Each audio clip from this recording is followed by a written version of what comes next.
Hello, and welcome back to the Author Roundup, a special segment of the Book Connection Show where we meet up and coming indie authors and talk to them about their recently released books.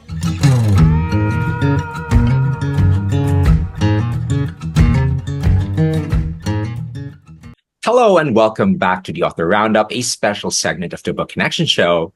This is Ray Walters. While attending college at St. Lucas Pavilion in Antwerp, our guest sensed something was missing in the common color theories. They didn't match the reality of the 2 or 3 color wheels currently being used. Knowing realities use colors differently from what demanded by the theory, he resolved to integrate those realities instead of ignoring them. Our guest today developed the 7 color wheel theory. In today's episode of the Author Roundup, I am delighted to have in today's show talking to us directly from Brussels, Belgium, Gerald-Johan Vanoise. Hello, Gerald. Welcome to the show. Hello, viewers and listeners. I'm very glad for this invitation. So I hope I can answer all your questions and fulfill your curiosity around this matter. And it's true. I started this idea in high school. I was attending art class, so I have a degree in art, and okay, they teach us certain things. And one of these things that I always did during my whole life was when I discovered something and I thought that this should be different, I always remembered it. Most people, they just ignore it and then they learn what it is. But already in this color theory, I had this experience as well. So I saw that this match with reality. They should. So why is reality different from the theory? So I looked further, and in the end, I saw a system in it, and then I saw patterns, and in the end, after working it, okay, I developed a theory, and that happened a couple of times in my life. It happened before with that's what my other book about. It happened before in the first when I was in very little already, when I was looking at letters and how letters developed, and I saw a system in it already when I was very young, and that's also developed another theory. So it happened a couple of times, and these led to the books. You pursued an art degree in St. Lucas Pavilion in Antwerp, right? Yeah, correct. And this idea, you started looking into this idea, the 7 color wheel theory, during your college years in St. Lucas Pavilion. Yes, I had just a scheme at the end, so I had already the 7 color wheels. But it was just 1 page, and I kept it aside, and so to use at some point. It was already used at some other point, so I had it in a book before, in the book of Changeling of Seasons. It's about patterns in seasonal connections, to connect it with the system of order that can be put onto the year wheel, let's say. So I put that theory in that book as well, but it was very short, and I thought it was a bit too short, and was worthy of a book on its own. So that's why I recently wrote a full book about it. I just tried to find some more examples, how it worked psychologically, how these colors match with how we react to colors, and before you knew it, we had a separate book. Can you tell us a little more about this theory? You mentioned about the psychology behind these colors, and I do agree with you. I mean, in real life, we have favorite colors. I have my favorite colors. When we're designing logos and we're trying to pick colors for it, what I've learned so far is that in the color wheel, you'd usually choose the color that you want and the one that's opposite of it. So is there something that we're missing? Because I know that our viewers and listeners would like to know as to why they should be buying this book. And for me, this is already an interesting book. It is actually about color attraction a little bit. And this color attraction is working in different ways. It works in different realities as well. Some colors are like the color attraction of this area, like in matter. It's always red. You always have this red color that makes the attraction goes to matter, or green for the light. Our eyes are more sensitive to green. The light is perceptive to green. So there are colors that's always in a certain area. But this color attraction idea and how to give an order, Jung was one of the first inspirations for me. He also investigated that there was a psychology behind colors, that people were using red always for the emotions, or blue for the Right. tonality. Very simple things, and I already remember those things. So they were already a first help to have a structure. So I took a psychological wheel, let's say, like how it works for us in the psychology. So there was already a separate wheel. I say, okay, that works in psychology. I don't know why, but I remember it. That's how I worked, and in the end, okay, I work further that there are other areas in which certain colors appear more often or more quickly, but there's a system. The colors is just that's where the idea started. Why is in light green? Why it is green always there? That is the most sensitive color, and the opposite of light, matter. It's the opposite color as well. It's red. So there should be a system in it, and that's why I looked further, and there's indeed a system for all colors in each region. There's a certain color where there's a sensitivity for that color. And the last thing that was a very big inspiration for me was a Tibetan Book of the Dead, because that's also about color attractions, but the spiritual color attraction. So the book actually from the Tibetan Book of the Dead gives a lot of attention to colors, and they tell you also, like, okay, you can choose for the bright colors or for the dull colors, and that's a different psychology. So that I could all use together. And so now what I learned from the book and my experience, that in the end, it's like, I feel that how the colors are used as an attraction and why they are so, and also all the colors in between, the lighter colors and the darker colors, how do they reflect to how we perceive reality, and why is it more black, or why is it more white, or why is it more yellow, and how does this interact with the world? That's what the book is about. It's actually, that's why I call it the starting point of yin and yang. They are constantly looking for balances. Balance. Yeah. So when it comes to the psychology of colors, is it on a case by case basis? I mean, does it depend much on my personality? If I'm more attracted to, say, the color blue, or if I'm more attracted to the color green, or is there sort of like a natural tendency for humans to be attracted to the color green more over than blue? No, I'm not sure.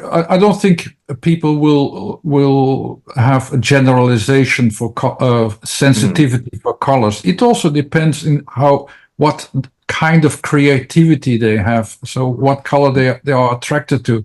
For instance, if you say blue, I'm more attracted to blue. It also, so then I go to the color wheel of blue, and it sees that it's all about balance, looking for balance in between all the elements, and that's what your personality is then as well. I mean, you're looking for this balance, and that's so you can learn from it from that way. So you look up the color wheel which has the attraction of blue or red or green, and then you see what kind of world this is, and it tells you something about you.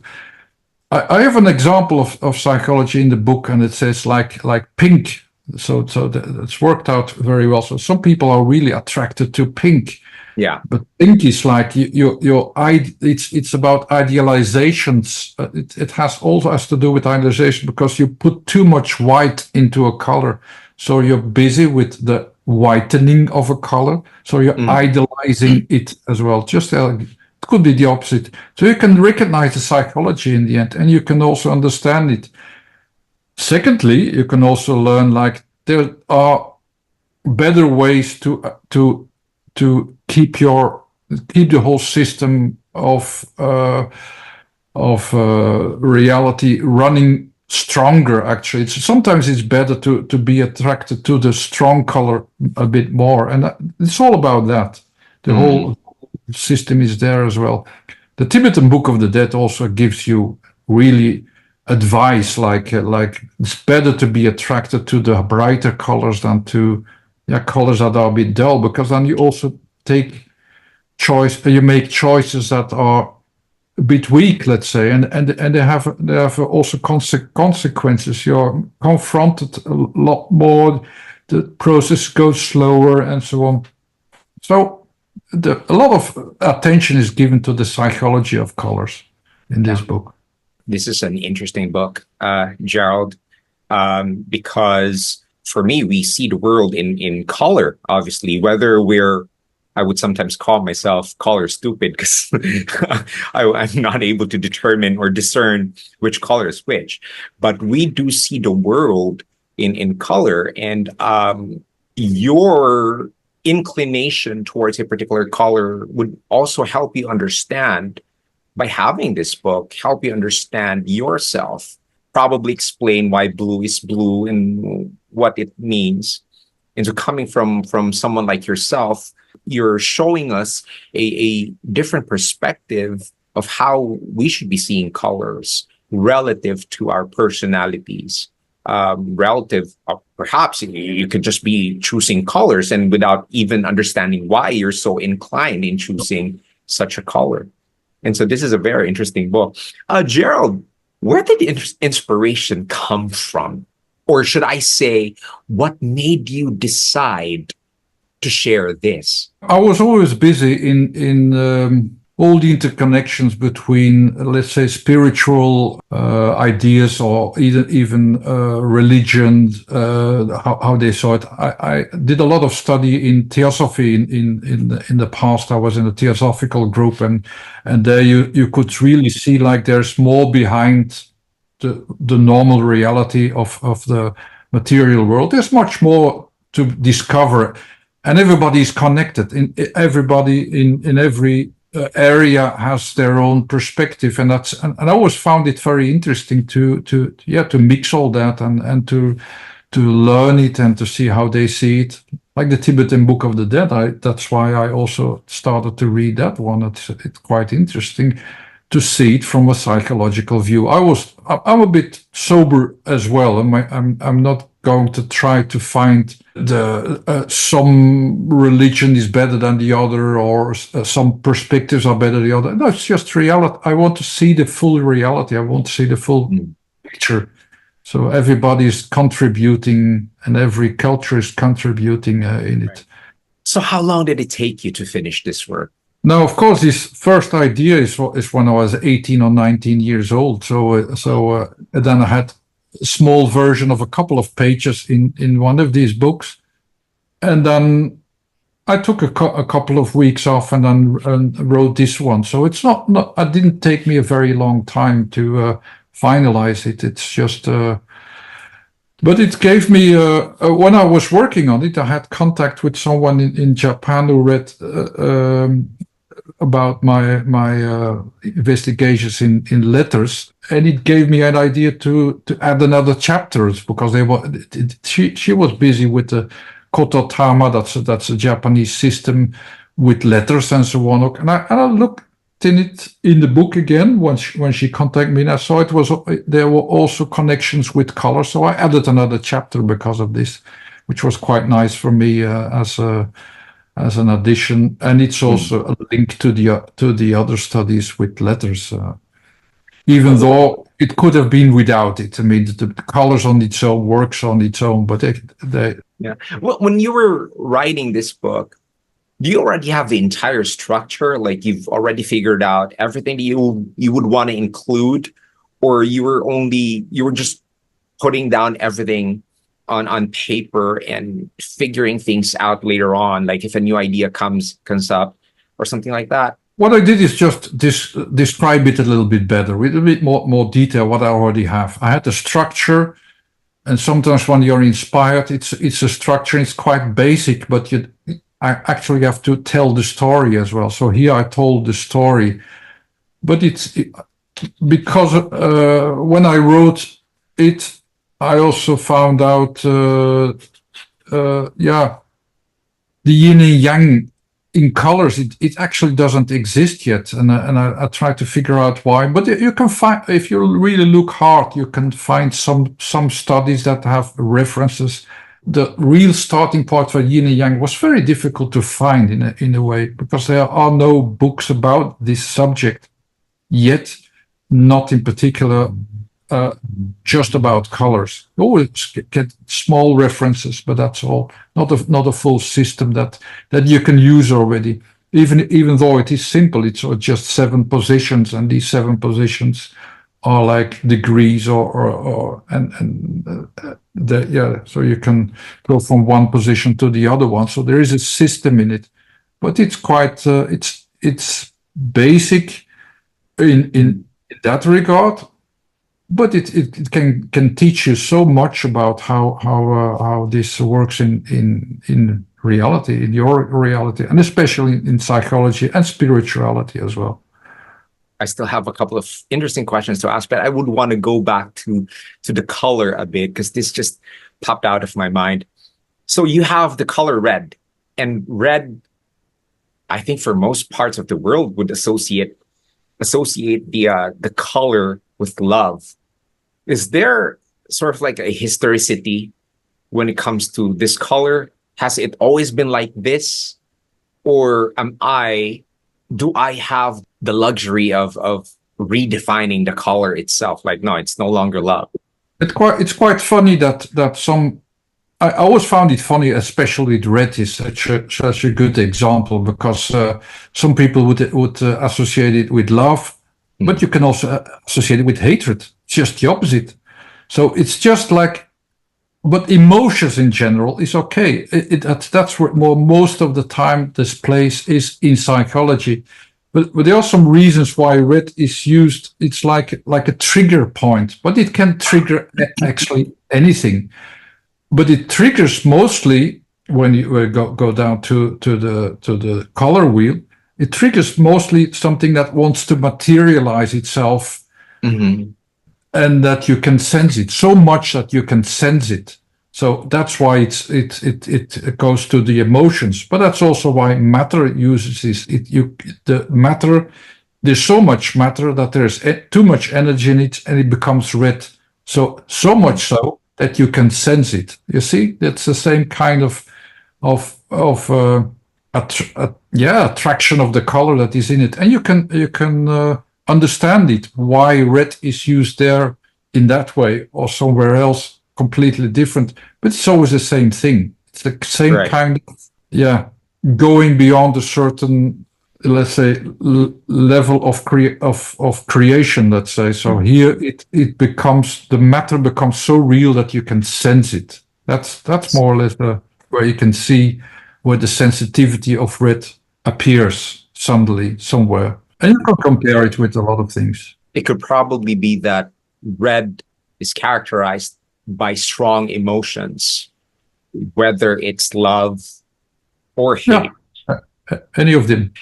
So it's different for everybody, but it's the same thing. The red is always the red.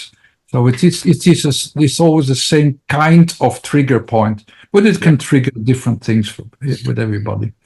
So our viewers and listeners should already take note why this book is interesting and considerably a must-buy for them.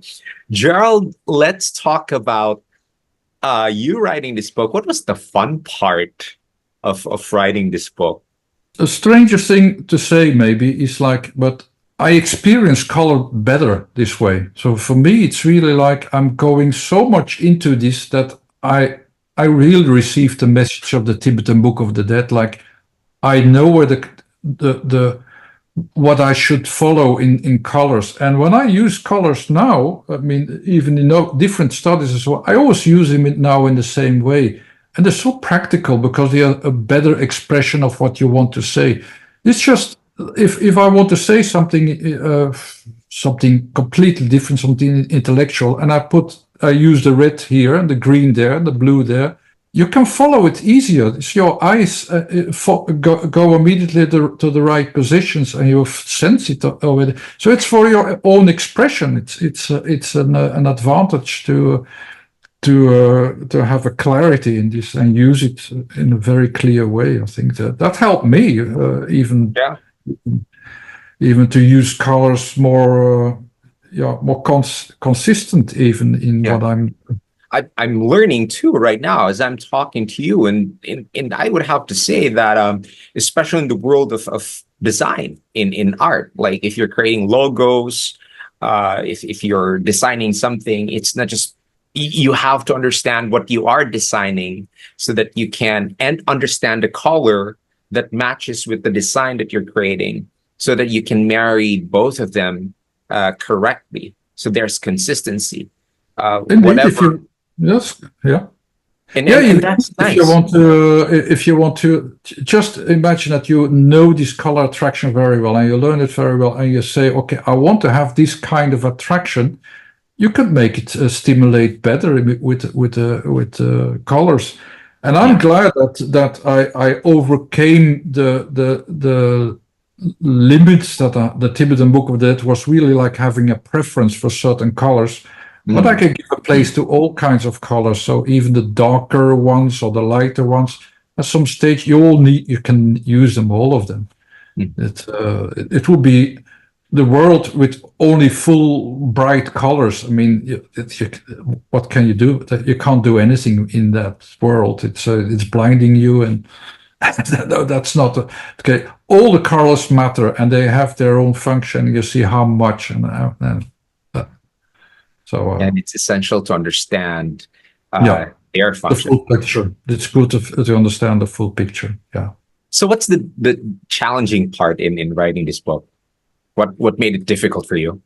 The most difficulties I had in the book was actually having it translated. The translations, I was a bit disappointed in the translations, and then I redid the book in English and I gave the translation again. That was for me. Okay, that's a personal story, but that made it for me quite difficult to have a good ending in that. And but writing the book itself was not a difficult task. Not really. But I always think when I'm busy with something and I redo that, I do that better a second time or the third time.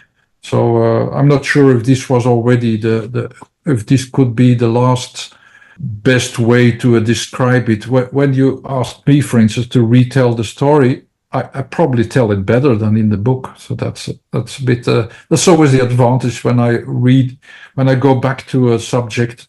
The next time I tell it in a different way, but better. So that's a challenging thing for me. For where do I end the improving, and so I wanted to have it as quickly as possible, as clear as possible, and okay, leave it with that. And the teachings of what you can learn from it is there. So that's most important. When did this book come out? Not so long ago. Just it is a matter of I don't know the exact date, but it's a matter of months. Not much Months more. ago. Well, congratulations for that. Well, what's the nicest feedback so far you've received?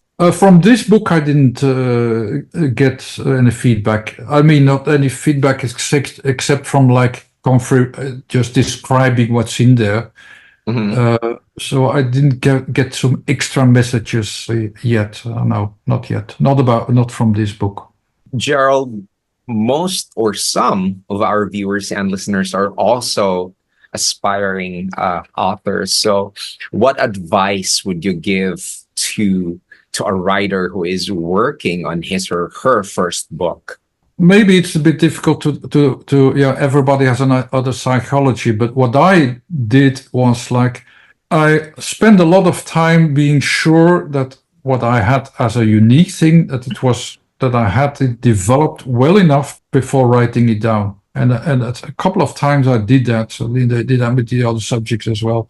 and I separate myself from everybody to be sure that I was not influenced by people who said, no, it should be do your own thing, but work it out well enough so that to be sure that you don't make any mistake, and see the full picture first before you publish anything. Once you see the full picture, you can work it out into the depth afterwards, or explain it afterwards. That's a second chapter. But then you already have it given to the world. And so for everybody who wants to write something, wait until you have the full picture, and then give it to the world, and then you could do something and then work it even out further. But that's my idea. I don't know. Maybe it works for someone, different for some. Very encouraging, and I'm sure that our viewers and listeners are savoring that kind of advice. It's not easy writing a book. Many people would usually find it easy to start a book, but are having a hard time making a perfect ending. If not a perfect ending, at least a very good ending for their book. So that's a very encouraging advice. And some of our viewers would usually encounter a writer's block. And I think every writer goes through that stage. So yeah, it's good to have a structure. Whenever you write, do you force yourself to write, or whenever No, you it's feel like not writing? no, it's just that's maybe also one of the advices. If it doesn't work that way, just leave it and think about all other things, because what you need will come to you.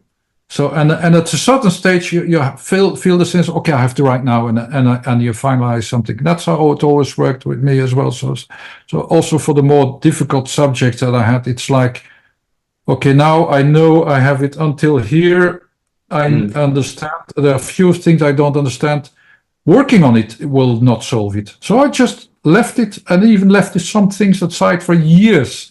And then until I said, okay, I have another idea, and I go further until I really had everything. So just leave it. If it doesn't work, leave it aside. And you have plenty of time. Your life is long enough. Are you the kind of writer that would set a deadline for yourself, or how do you No. determine that you're done? No, when the time's right, I do that. But then I need my time. Then I have to leave me alone. So I really need a schedule in between where I can write. That's and no disturbances.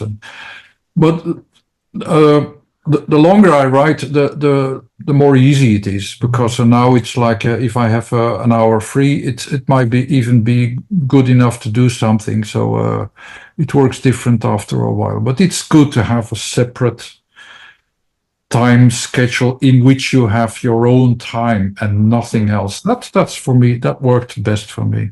Thank you so much for that advice, Gerald. Now that your book is out, do you have plans for your book this year? I didn't give any lecture about this yet. So it's okay. Okay. The book is out just now, but I wanted to do that and see how it affects people. If it comes over well, and I want to see what it does to people. That I didn't do that yet. So I just wrote it, and then the next stage is to see if it can be understood easily. I think it's an easy subject, so it shouldn't be too difficult to find a public for it. I think so. It's very interesting. Where can we catch you if we want to go ahead and contact you and talk about your book? Where can we find you? There's a website too with my name, to Gerald-Johan Vanoise. It is, and of course the publisher, Trafford Publication. They have the books there. I also have a YouTube channel, but I spent the time mostly on explaining the sound informed theory. So it's about the letters, how letters can lead to meanings and directions. I spent most of the time explaining that subject. I think I only made 1 or 2 videos about the color wheels, and not much more than that. And it's on Amazon. It's available. Yes, it's distributed well on Amazon and bol.com in Europe. It is also quite well available. So do you have a copy of your book with you? Oh yes, it's lying You can here. show us. Yes. There That's you go. the seven color wheels foundations for the yin and yang of colors. Very nice book. It was actually, it should have been smaller, but accidentally they made it larger, but it's okay. It reads better. So the letters, so now the letters are quite big for a small book, but it's that's a good looking book. The interior is very nice. yeah, there are a lot of images. So it's a lot of images. Of course, it's printed in colors, of course. That's an interesting book to buy. So our viewers and listeners, you know where to pick it up. It's on Amazon and it's also on Trafford.com. Gerald, as they say, if there's a beginning, there's always an end, and we're down to the last parts of this conversation. So before we go, I would like to ask you for a final message. Yeah, what I would like to do is I invite them immediately to the YouTube channel. So just look up my name, and I'm very open to questions there. So I'm also open to suggestions. So if people are interested in a certain question and they ask my opinion, I could make a video about it. I don't mind. So I think that's maybe an interesting idea to try that out. Just contact me there and ask questions there. And I'm open to suggestions. Well, Gerald, it has been a pleasure having you here on the show. And I am glad to have this opportunity to talk to you today about your book. And I hope you did also enjoy your time with us today. I did. I look forward to the results and to see what kind of viewers and listeners that you have. I'm curious about that as well. Thank you so thanks much again for your time and for your attention and for your enthusiasm, of course. Well, thank you so much for being our guest for this episode. It's always a pleasure talking to indie authors like yourself. There's always so much to learn, and I'm learning every day, and each conversation I have is always a learning opportunity. So thank you so much for that. Thank you very much. Well, thank you so much for staying with us all throughout this conversation, to all our viewers and listeners. Now, before you go, show some love by subscribing to our channel. Stay tuned for our next interview on the Book Connection Show, where we meet extraordinary indie voices with incredible stories. Again, this is Ray Walters, and thank you so much for joining us here. Until next time on the Book Connection Show.